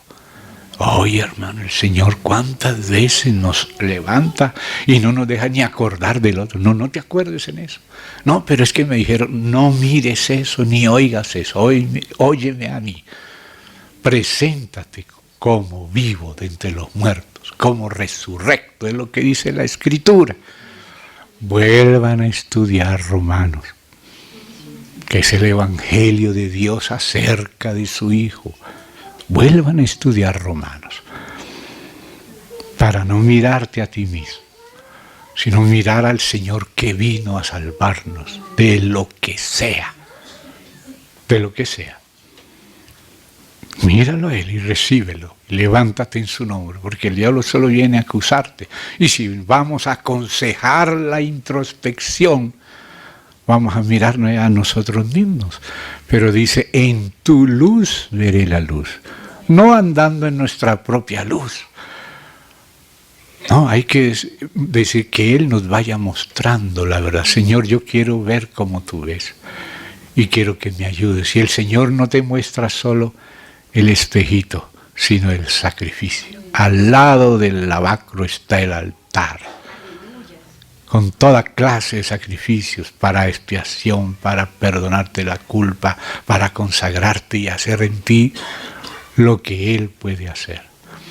Entonces, todos los que estemos en Jesucristo, que estamos en una localidad, o sea, todos los que pertenecen a la iglesia de Jesucristo en lo universal, si están en determinada época en una localidad, son la iglesia en esa localidad. Eso es lo que es la iglesia. No los que se reúnen en la casa del hermano tal. Eso no es lo que nos hace iglesia. Los que nos reunimos en Cristo en cualquier parte, en cualquier casa. Si estamos en una ciudad, somos la iglesia de esa ciudad, de esa localidad. Entonces, el Jesucristo que habló de la iglesia universal en el 16 de Mateo, en el 18 de Mateo habla de la iglesia en la localidad. Entonces, ahí usted puede pasar de Mateo 16 al 18 y llegamos al versículo 15. Es la segunda vez que Jesús menciona la palabra iglesia en Mateo. Solo 2 veces menciona en Mateo. En Marcos no aparece la palabra iglesia. En Lucas tampoco. En Juan tampoco. En los evangelios solo aparece en Mateo y aparece solo 2 veces. En el 16 refiriéndose a la iglesia en el sentido universal. Todos a quienes Él se ha revelado. Todos los que hemos sido perdonados por su sangre, regenerados por su espíritu, pertenecemos a la iglesia de sí. La clave es tener el espíritu de Cristo. En Romanos dice, el que no tiene el espíritu de Cristo no es de Él, pero el que lo tiene es de Él. Puede ser un niño y apenas está empezando a mover sus deditos y a lo mejor se va a rascar el oído y mete el dedo en el ojito y la cuchara se la pone en la oreja y no en la boca, pero ahí de a poquito va. Ve, y qué lindo es ver el nenito y la nenita haciendo todas esas gracias. Cada vez va hablando mejor, aleluya, y eso es pura vida. Eso es pura vida. Amén. Ahora el otro aspecto de la iglesia que menciona Jesús es el aspecto de la iglesia local. Porque es Jesús en Apocalipsis el que dice, envíalo a las 7 iglesias. ¿Y cuál eran las iglesias? Éfeso, y no le da el nombre de bautista, metodista, pentecostal, tal o cual, no. Él es la que está en la ciudad. Envíalo a Pérgamo, a Éfeso, a Esmirna, entonces a Teusaquillo, a Fontibón, Puente Aranda, lo que sea, cualquier localidad, tanto de este distrito como municipios o aldeas. El Señor, eso es lo que tiene en cuenta, Él da el nombre de la aldea, o sea, todos los que son de la universal, no de la de Macedo, de Pare de Sufrir, que le llamo universal, no, la iglesia de Jesucristo en lo universal, usted me entiende, no hablo denominacionalmente, hablo bíblicamente, exegéticamente. Entonces, todos ellos que están donde tú moras, en tu localidad, todos ellos son la iglesia en tu localidad, aún los que no entienden. Pero si tú entiendes, tú lo incluyes. Y tú cooperas para que él crezca también, porque ya él es de la iglesia porque nació de nuevo, no porque la entienda, no porque la discierna. Porque en el discernimiento del cuerpo hay que crecer. Pero un niño ya es de la familia cuando lo engendró el papá y la mamá y nació. Él no entiende nada de familia, ni sabe que el apellido Pérez, ese es el apellido de él, el papá Adán, todos perecerán, serás Pérez, ¿no? Bueno, nada, primero todos somos Pérez. Pero después ya va cambiando, ¿verdad? Entonces así. Los que creen en Jesucristo, en Él, no que se afiliaron a tal o cual organización, no que tienen tal o cual uniforme, porque cuando estamos en lo exterior nos identificamos por los uniformes. Acabamos de venir de allá de Jerusalén. Los que vienen de Rusia tienen como una rueda aquí. Con solo ver a alguien como que tiene una ruedita aquí, como de una motico, esos son de la secta de los que vienen de Rusia. Otros tienen la kipá negra, otros la tienen blanca, otros azul, otros no tienen kipá, tienen sombrerito, pero como si la kipá no sirviera, hay que ponerle arriba otro sombrerito, y como es muy flaco, otros se lo ponen más gordito, como una rueda. Perdonen, no quiero burlarme de nadie, no digo nombres propios, pero digo cómo somos los seres humanos. Queremos identificarnos por algún uniforme, por alguna cosa, y en vez de saber que lo único que es la identidad que Dios nos dio es su Hijo. Él es, su Espíritu es el que nos hace hermanos, no el uniforme. Amén. El Espíritu. Claro que el Espíritu tiene sus características, ¿no? Entonces ahí viene en Apocalipsis y habla la iglesia en Éfeso.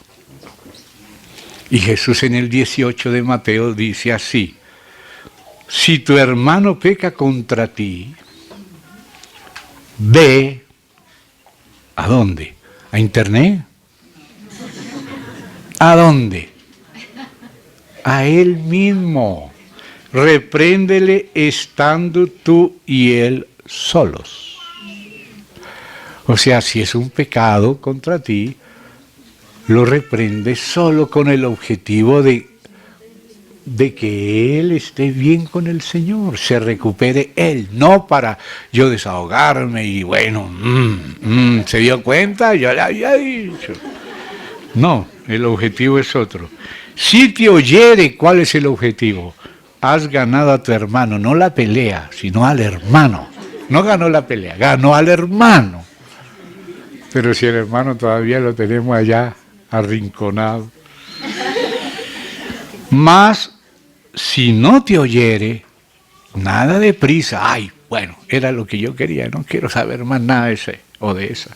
No, si no te oyere, toma aún. Ay, eso no termina tan fácil. Toma aún contigo a uno o dos, para que en boca de dos o tres testigos, o sea, a quienes les conste la realidad. Porque es que nosotros queremos es compinches de nuestra misma secta y paradigma, y ahí no hay equilibrio, no hay equilibrio. Testigo es personas que también vieron cómo es la cosa y entienden. Entonces dice, para que en boca de dos o tres testigos conste toda palabra, porque a veces hay cosas que no constan y nosotros creemos lo que no consta. Y lo que lo viste, lo entendiste, lo has analizado. No, yo escuché por ahí que lo dijeron en la radio, soplaron así, salieron todas las plumas. Y ahora recoja las plumas, ¿sabes? ¿Quién recoge todas esas plumas? Por eso dice tú y él solos. Y si no te oye, toma contigo dos o tres testigos. O sea, personas que les consta que la ofensa fue real. Entonces luego dice aquí, si no los oyere a ellos, dilo a la iglesia. Ahora esta palabra iglesia no es la universal, porque ¿cómo se lo vas a decir a la iglesia universal? Vas a tener que tomar la máquina del tiempo, ir hasta el primer siglo y empezar por San Pedro. Mire, es que Margarita no me pagó 10 pesos. ¿Y cuánto le costó el viajecito? Le hubiera perdonado 10 pesos. Porque a veces hay más problema en que nos hagan justicia, sale más caro que perdonarlo. Sale más caro uno solo hacer las cosas que ponerse a tratar de recurrir a lo que mejor es olvidarse y se acabó. Perdone y se acabó. Entonces ahí dice, dilo a la iglesia. No es a la iglesia universal porque no es un solo viajecito. Y los del siglo II y de otro continente, y los del tercero y los de la Reforma y todos los... Uy, ¿cómo vamos a decírselo a esa iglesia universal? Es a la iglesia que también Jesús habla de las iglesias. He aquí envió mi ángel para daros testimonio de estas cosas en las iglesias. O sea, son las que él dice, la de la ciudad de Éfeso, la de Pérgamo, la de Tiatira, la de Sardis, la de Esmirna, la de Filadelfia, la de la Odisea, la de Antioquía, la de cualquier otra ciudad o pueblo o nación. Entonces, el mismo Señor Jesús que habla de la Iglesia Universal, habla de la Iglesia también en la localidad. Pero lo curioso es que nunca vas a ver una iglesia mayor que una localidad.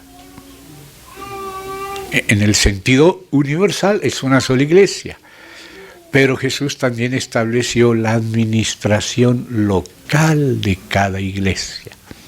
Por eso dice, escríbele al ángel de la iglesia en Éfeso, la iglesia en Éfeso es un candelero de oro. A pesar que dice, tengo contra ti, que todo eso sigue siendo de oro. ¿Por qué sigue siendo de oro la iglesia? Porque la iglesia reconoce sus pecados, porque el Señor murió y la cubre. No porque uno pecó de esta manera, el otro de otra, la iglesia no existe. Y la iglesia siempre es de oro, porque el Señor la ve en Cristo. Ahora, claro que mientras no estamos en espíritu y le damos lugar a la carne o al alma, al ego, cometemos algún pecado que le ofrende a Él. Entonces Él hace eso. Él nos dice, como Él dice que le digamos, tengo contra ti esto, que has dejado tu primer amor. Arrepiéntete, o si no voy a tener que venir y quitar el candelero. O sea, si uno no se arrepiente, de pronto se acaba la iglesia. No la del Señor, sino durante cierto tiempo el testimonio de la iglesia en una ciudad se puede acabar, ser quitado el candelero, el testimonio por un tiempo, como pasó con Éfeso. Hoy en día tú vas a Éfeso, ni siquiera Éfeso existe. Sí vas a Éfeso, ¿y qué son? Ruinas. Así como cuando vas a ver Capernaum, son ruinas. Betsaida, ruinas. Y si la iglesia mereció ser quitada, cuanto más la propia ciudad de Éfeso. Y no existe Éfeso. Tú para ir a Éfeso tienes que ser un turista de ruinas. A ver, aquí era Éfeso. Porque si el Señor tuvo que quitar el candelero de Éfeso, ¿usted cree que Éfeso mismo era mejor que el candelero? No, era peor. Entonces también cuando la iglesia cae, la ciudad cae. Porque existen ciudades para que existan iglesias. Para eso existe una ciudad. Dios permite que se forme una ciudad esperando tener de esa ciudad a los suyos y una iglesia. Pero una iglesia una ciudad sin iglesia, ¿para qué existe? ¿Para qué existe la humanidad, hermanos? Para que haya iglesia. Es importante para Dios encontrar. Le decía a Pablo, todavía Pablo no los había visto y necesitaban hasta nacer de nuevo, pero Dios sabía que iban a nacer de nuevo. Pablo, no te desanimes, yo tengo mucho pueblo aquí en esta ciudad, en Corinto. Y era el pueblo de Dios, dijo, yo tengo pueblo. Y claro que tuvieron problemas, no entendían, uno era de Pablo, otro de Apolo, había muchos problemas, había hasta incesto y todo, pero bueno, el Señor los cubría con su sangre y por eso había iglesia de Dios en Corinto. A pesar de todo, había iglesia de Dios en Corinto. ¿Por qué? Porque, como dice ese canto, la sangre de Cristo tiene vigencia. Mientras la sangre tenga vigencia, habrá un candelero de oro. Si no todos están pecando en lo mismo, ni se arrepienten al mismo momento, pero tan pronto se arrepiente, ahí reapareció el oro por aquí, allá, ahí está el oro, el candelero. Dios ve las iglesias como candeleros de oro, a pesar de que los personajes, cada uno en particular, tiene sus cositas que poner bajo la sangre, que ya está ahí para eso. Y el Espíritu ya está ahí para cuando tú invoques al Señor, el Espíritu fluye de tu interior. ¿Ve? Entonces hay que ver esa sangre ahí, y hay que ver ese Espíritu ahí, con mayúscula, porque no es solo el nuestro, sino con el del Señor. Y también hay que ver el oro ahí, porque ese oro es Cristo en la iglesia. Lo que es iglesia es lo que es de Cristo, lo demás es de Adán. Por eso el candelero es de oro, porque lo que pertenece a Cristo es lo que hace parte de la iglesia. Lo que pertenece a Adán hay que tratarlo, aplicarle la cruz y el Espíritu y tratarlo. Pero gracias a Dios que existe algo más, existe Cristo, su Espíritu y su cuerpo, que es su plenitud, está ahí en la iglesia y es respetable la iglesia. No se puede hablar mal de la iglesia, porque la iglesia es el oro. Lo otro es Adán, pero la iglesia es el oro. ¿ok? De Cristo, eso es la iglesia. Es la plenitud de Cristo. Eso es la iglesia. Lo que hay de oro. Entonces, ¿ahora qué vamos a ver? ¿Lo de oro? ¿O nos gusta ver otras cosas? Es que a veces nos gusta ver los lunares. Tenemos lupa para los lunares, pero no distinguimos al Señor en la vida de cada hermano. Entonces, si nos pasa lo de Esaú, ¿qué era lo de Esaú? Quería que fuera castigado Israel y lo buscaba con lupa. Buscaba los rebuscos, pero no de Cristo, sino del pecado en Israel. No, este no merece escapar, se está escapando, agarrémoslo. Y ahí paró Dios de castigar a Israel, comenzó a castigar a Esaú y no existe la nación de Esaú, se acabó. No existe. Y Dios le dice, ¿por qué? Por la injuria que cometiste a tu hermano, que estando yo castigándolos y corrigiéndolos, si alguno se iba a escapar, tú viniste a darle más duro, ya que no se escape. Y por esa injuria voy a rebuscarte también a ti. Y empezó Dios a rebuscar, como rebuscaba Esaú los problemas en Jacob. Y no fue hallado digno de continuar como país. No existe más Esaú. Y lo que era Esaú, que es el Negev, ahora es de Israel. Ahora es de Israel y es de los sefarditas. Porque Dios no quiere que estemos rebuscando. Porque ¿quién va a sobrevivir así? ¿Para qué vino el Evangelio? ¿Y a quién vino? ¿Los perfectos? Vino a salvar al que estaba perdido. Para eso vino el Hijo del Hombre, a buscar lo perdido, no para condenarnos. El Hijo del Hombre no vino para condenar, sino para salvar. Para eso vino. Entonces, hermanos, además de la Iglesia Universal, perdónenme unos pocos minutos, además de lo universal, y de lo local de la iglesia, cuando habla de la iglesia en Corinto, en Tesalónica, en Filipos, las iglesias del Asia, las de Antioquía, en Hechos, y en muchas partes del Nuevo Testamento vemos el aspecto local de la iglesia, y Jesús también habla de la iglesia en tal parte y la iglesia en tal, y es Jesús que dice, el Hijo de Dios escribe a la iglesia que está en Tiatira, pero no generaliza, sí, algunos hacen esto, pero otros no lo hacen. Los que han permanecido limpios, permanezcan limpios. Y a los otros se lo avisa, porque Él dice que se lo avisemos, que se lo digamos a la iglesia.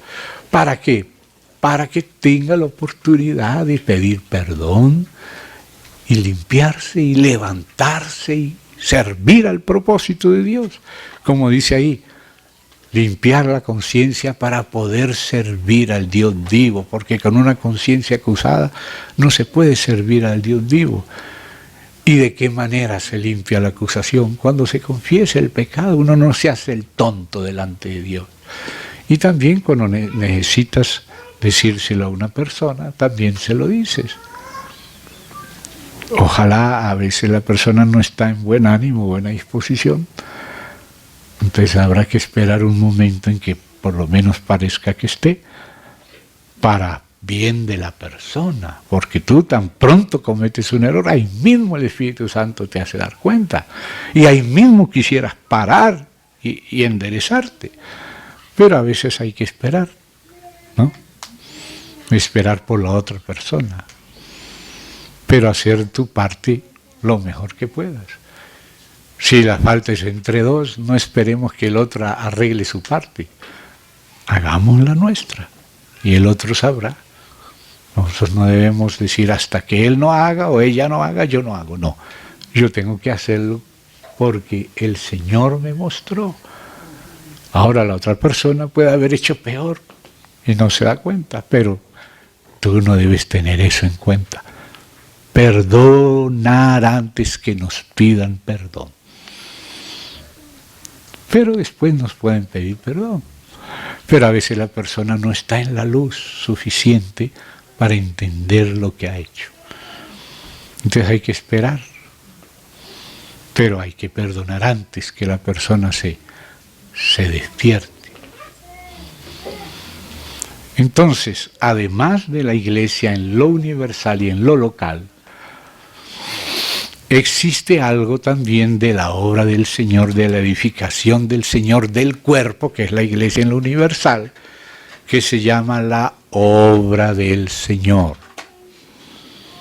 La obra del Señor aparece muchas veces en la Biblia, tipificada en el Antiguo Testamento, cuando habla de la obra del ministerio, de la casa de Dios, que es lo que dijo el Espíritu Santo. Había en la iglesia, que había en Antioquía profetas y maestros. Menciona la iglesia de la ciudad de Antioquía, es decir, la suma de todos los hijos en Antioquía es el candelero. El candelero no es mi casa donde se hacen las reuniones. Dios no pone candeleros en casas, pone candeleros en ciudades. El candelero es en la ciudad y está formado por todos los hijos de Dios en la ciudad. Hay que entender que es la iglesia en la ciudad. No es que en mi casa se hace la reunión. No es la reunión en tu casa el candelero.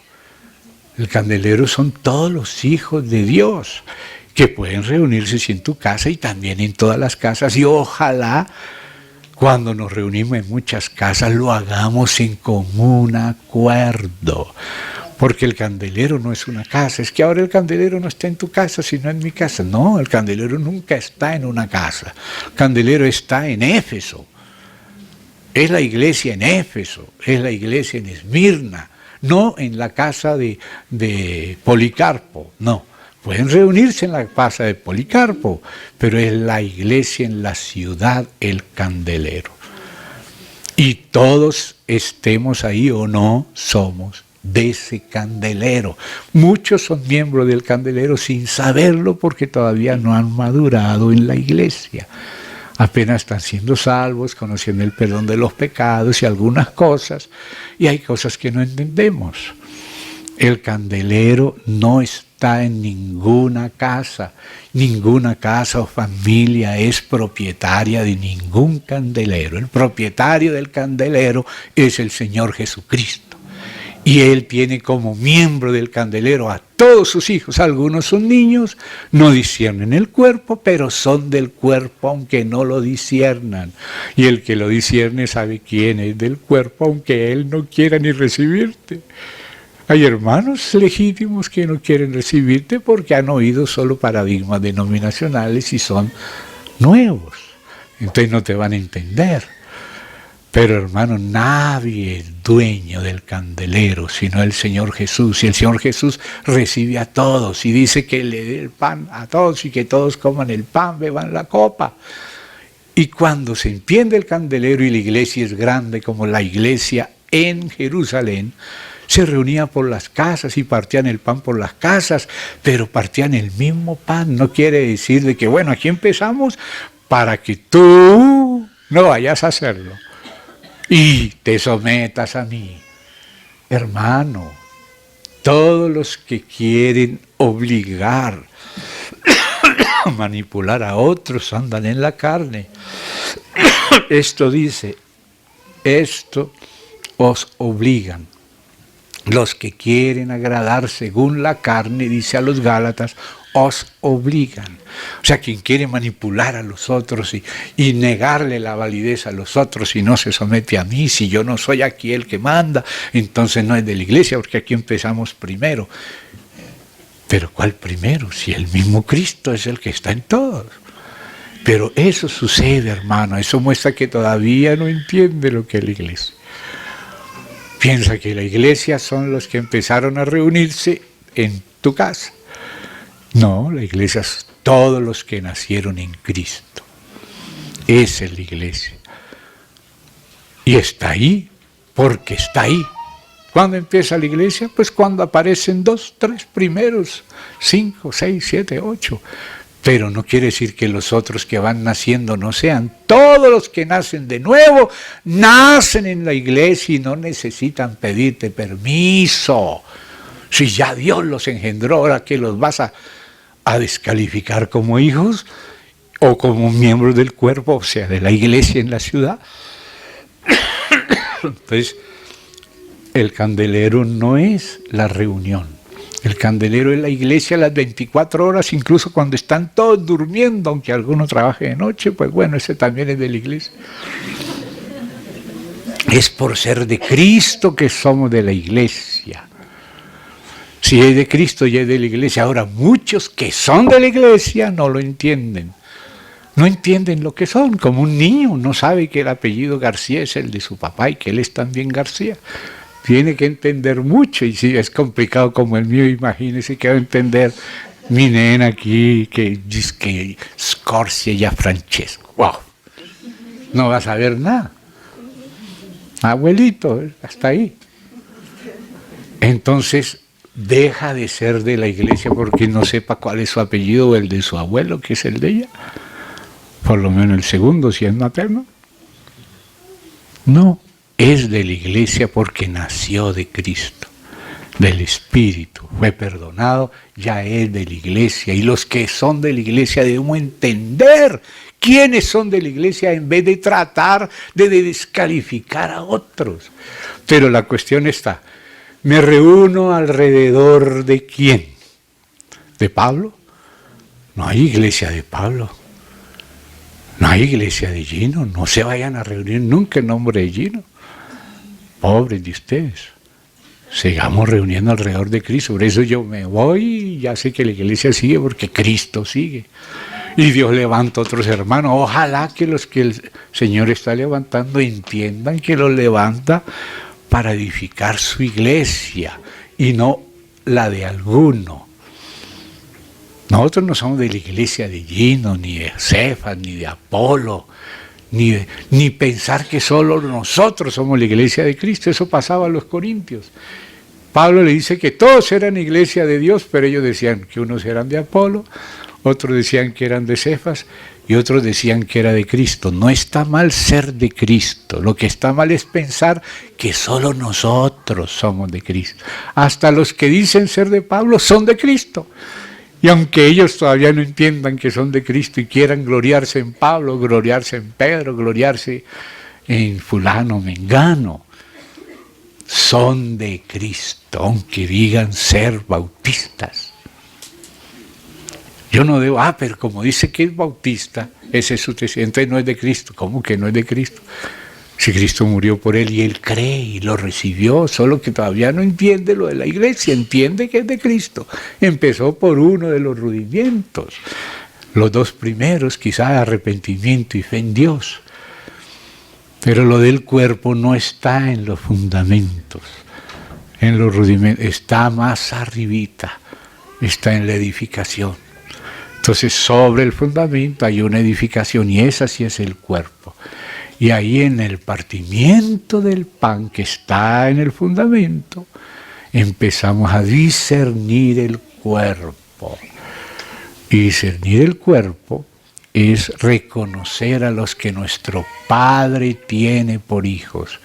Yo tengo que tener por hermanos, pero hay hermanos que no me gustan, porque era que si ese hermano está aquí, ya no voy a poder hacer las cosas de esta manera, me va a tocar compartir con el otro, y es que él es postribulacionista y yo soy pre, entonces yo voy a hacer mejor una secta pre.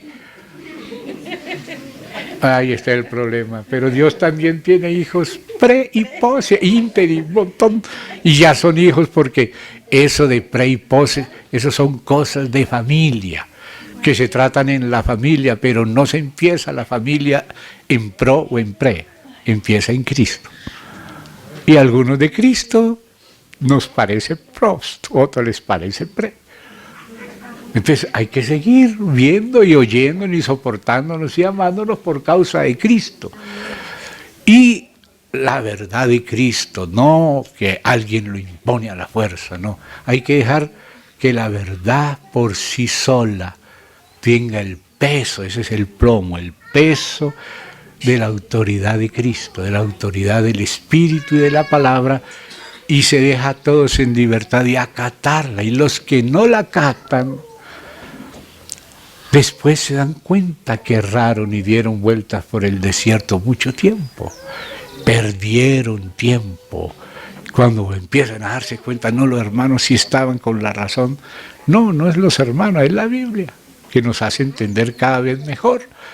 Entonces ahí volvemos, pero ya nos toca ir un poco más apuraditos porque los otros ya vienen en el tren desde hace rato.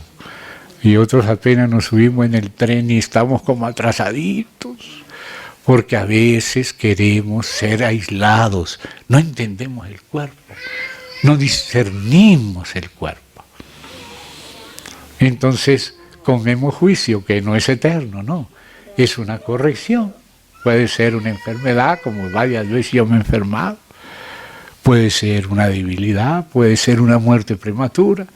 Uno no sabe, pero el Señor nos va corrigiendo para que aprendamos a ser inclusivos, no ser soberbios, no ser divisivos, dejar a Cristo gobernar Él mismo por su Espíritu y su palabra, sin querer nosotros imponernos o imponer a otros.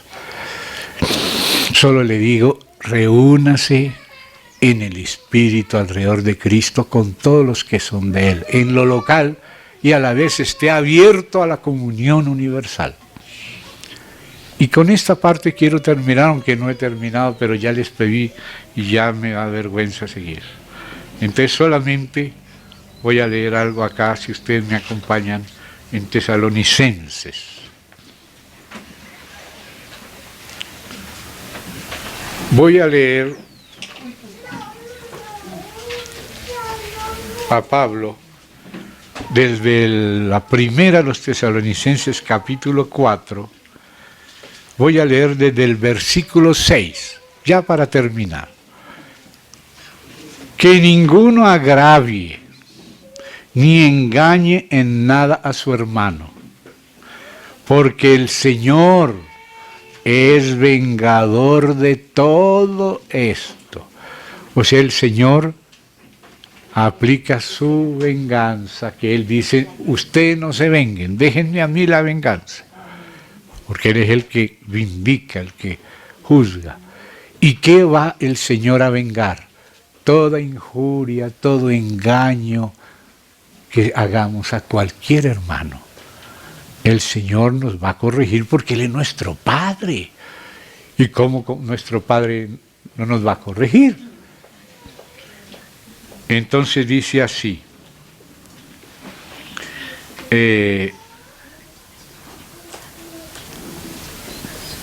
y voy a llegar al verso 6, ninguno agravie ni engañe en nada a su hermano, porque el Señor es vengador de todo esto, como ya os hemos dicho. O sea, cuando dice os hemos dicho, es el testimonio de la palabra. Pero cuando dice y testificado, son las ilustraciones con casos específicos de corrección del Señor a los que injurian, a los que engañan. No se puede engañar ni injuriar a los hermanos porque el Señor va a vindicar las cosas, va a mostrar lo que está errado, el Señor va a corregir en el momento que Él juzgue conveniente. Y dice, ya les hemos testificado, o sea que Pablo junto con Silvano y Timoteo, que están hablando juntos en equipo, en esta carta, que es de los tres, dice, les hemos ya testificado. ¿De qué? De que el Señor es vengador y castiga, corrige a los injuriadores y a los engañadores. Y empieza a contarles casos.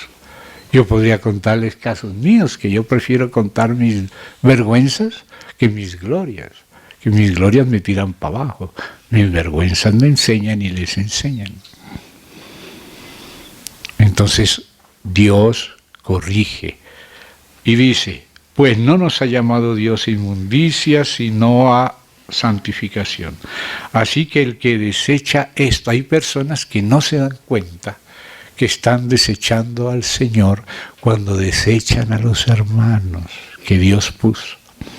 A veces algún hermano tiene que decir algo y hacer alguna corrección y la persona piensa que es el hermano y no se da cuenta que es el Espíritu a través del hermano. Y al desechar al hermano y pretender seguir solo a Dios, afrenta a Dios. Porque la autoridad de Dios no es solo la que Él tiene, sino también la que Él delega. Y si yo rechazo la que Él delega, rechazo la autoridad que Él delegó. Entonces nosotros no debemos ser necios en eso, porque así entonces perdemos tiempo y nos enredamos mucho tiempo si no aceptamos la corrección del Señor por un hermano. El Señor prefiere hablarnos con alguien que está en la misma arena que nosotros. Yo sí le mando a mi hija, mandaba a Silvana, ya son las 7, Esteban ya tiene que venir a casa cuando era un pequeño. Entonces Esteban pensaba que era su hermana. Pero ¿qué? Viene ya a estorbarme aquí que estoy jugando y tal. Pero la segunda vez dice Esteban, mi papá manda a decir que entre ya, no es hora de estar en la calle.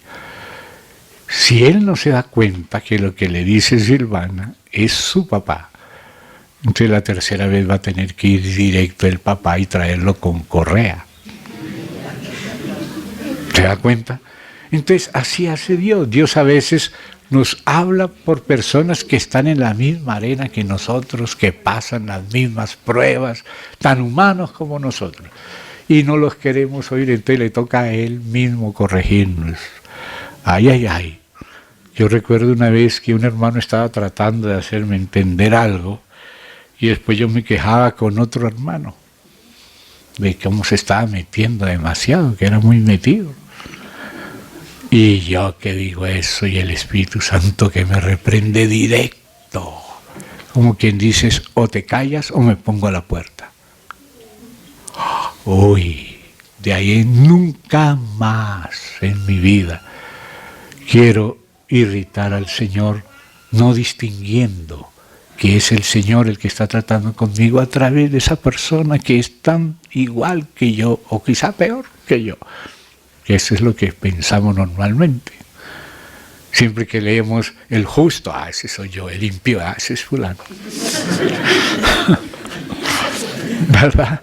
Entonces el Señor dice, no, tú eres más impío todavía. Entonces eso dice acá, y entonces dice, el que desecha esto no desecha a hombre, sino a Dios que también nos dio su Espíritu Santo. A veces no entendemos eso. Permítame, ya termino, un pedacito aquí en 2 Corintios, capítulo 7, 2 Corintios 7, para que aprendamos a conocer este aspecto y no cometamos errores ahí, para que Dios nos tenga que corregirnos directamente. Es mejor que alguien que ha pasado por algo y que es tan débil como uno, por amor al Señor.